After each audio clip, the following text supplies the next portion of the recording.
আজকে এবার কেয়ার হাসপাতালে চিকিৎসাধীন আছে। আমি সুদূর সন্দ্বীপ থেকে এসেছি, মন মানে না প্রিয় নেত্রীকে একবার দেখার জন্য।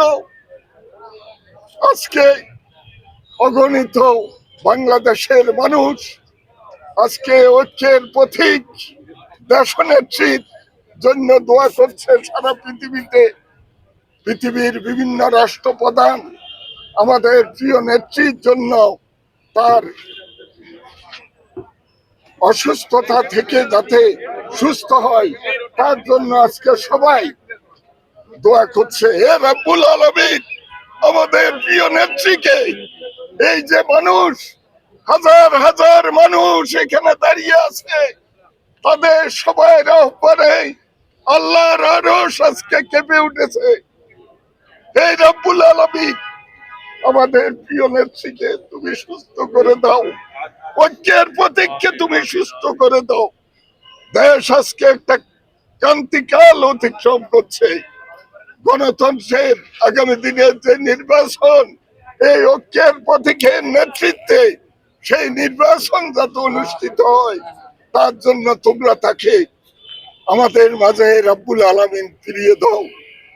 মা এখানে শায়িত আছে, এখানে অসুস্থ অবস্থায় আছে।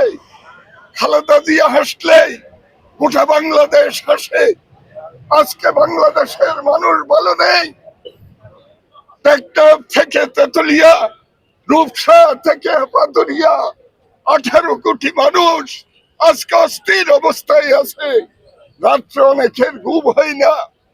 প্রিয় নেত্রী সুস্থ হয়ে কখন আমাদের মাঝে ফিরিয়ে আসবে? আমি ইঞ্জিনিয়ার বেলায়েত, চট্টগ্রাম উত্তর জেলা বিএনপি সাবেক যুগ্ম আহ্বায়ক। আমি সন্দ্বীপ চট্টগ্রাম 3 থেকে মনোনয়ন প্রত্যাশী। এখনো আমাদের সন্দ্বীপের এই আসনে আমাদের সিদ্ধান্ত হয় নাই। আশা করি আমি বিগত দিনে এই প্রিয় নেত্রীর বিরুদ্ধে চট্টগ্রামের একটি পত্রিকা মিথ্যা বানোয়াট পৃথিবীর 3 নম্বর দুর্নীতি পরায়ণ হিসেবে একটা খবর ছাপিয়েছিল।